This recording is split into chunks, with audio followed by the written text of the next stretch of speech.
Hello and welcome to another episode of Everyday Autism Problems. And today's episode is about restaurants, which I appreciate the irony of filming this during the corona epidemic, pandemic, whatever it is. And that will be the last time I mention that thing, because I have anxiety and I don't want it mentioned anywhere, always, anyway, which is why I'm not. From now on, I will not talk about it anymore. Restaurants. So for a lot of autistic people, me included, restaurants are not necessarily a very pleasant experience. First of all, they're very loud and, they either have really bad light, which I for some reason find very annoying, or they have very weird light, and they have a lot of smells which can be one, overwhelming just because there's so many, and two, also because they're other people's food and they can be very intense and offending. That wasn't meant. I just meant I don't understand how food can taste offending, but I think that's the word. And also, a lot of restaurants have really uncomfortable and weird chairs. I don't know what that is, but they do. And then you have to sit properly, and then you can't just like take your feet up, whatever, because, it's a restaurant, you're probably wearing shoes, and that's not a very nice thing to do, to just put your shoes somewhere where they don't belong. And also, a lot of people don't appreciate you sitting like that for some reason.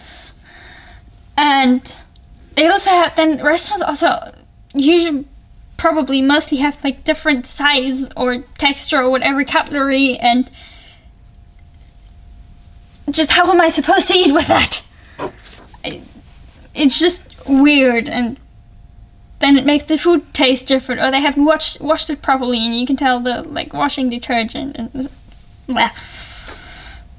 And then you also sort of you get your menu, which often they feel very disgusting. I don't know why. Maybe they've been smeared with too much food or something.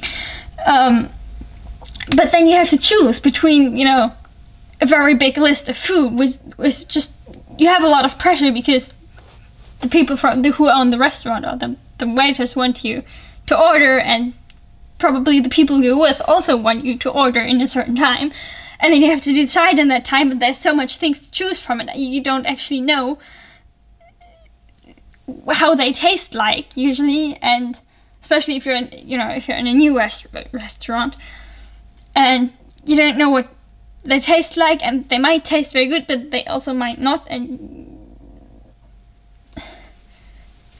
it's just a lot of things to do at the same time, and there's a lot of things to consider, and usually there's only very limited information written on the menu, so then you have to ask the waiter extra things, which, generally just having to order, you need to, it's loud, but you still need to speak, and then you might need to ask special questions, and you don't really know when the waiter is going to come, so you need to be prepared, but then at the same time, probably everyone else at the table is talking, and then there's the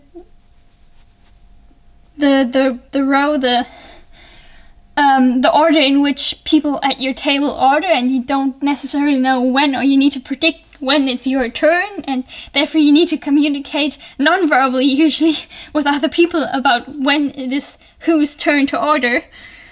And then also a lot of restaurants, a lot of the time you're not necessarily in a restaurant that serves the food from the country that you speak, so you might need to pronounce foreign names. How do you pronounce them? What is the waiter going to understand?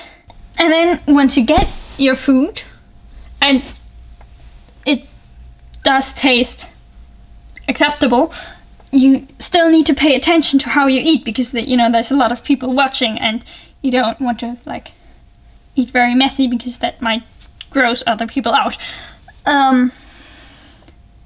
So you need to, pay very close attention to what you do and where you put your hands, and especially if you're already tired, because you're probably already tired because you've been sitting in a restaurant and having to do a lot of things, and that's very exhausting. But you still sort of need to pay attention that you're not like putting your head on the table or something, and that you're eating the way you're supposed to eat. And then especially if you're with other people and you're not with your family and you're actually paying for your food, then you need to sort of figure out how much to tip the waiter, and splitting the paycheck between the people that you eat with. And then sometimes people offer to pay for you, but it's sort of very hard to tell when that's okay to let them and when they're actually expecting you to insist on paying for yourself and they're just like being nice. And it's very confusing, and by the time that happens, you're already exhausted because you've been sitting in a restaurant and having to deal with all the things that I've already described. And yeah, sometimes it's easier to just not go, because yeah, it's a lot. So if you're not autistic and you're wondering why sometimes we might not enjoy that, there you go. Please don't make us go. And if you're autistic and you could relate to anything, then that's really cool. You're allowed to, complain about it in the comments if you want. And that was it for this video, and I hope that I've somehow managed to entertain you. And if I have done that, I would very much appreciate it if you like or subscribe to this video if you want more content like this, or different content that I've also made, or any of that. And I will hope to see you again possibly next Friday, although that may be different this time, I am not sure.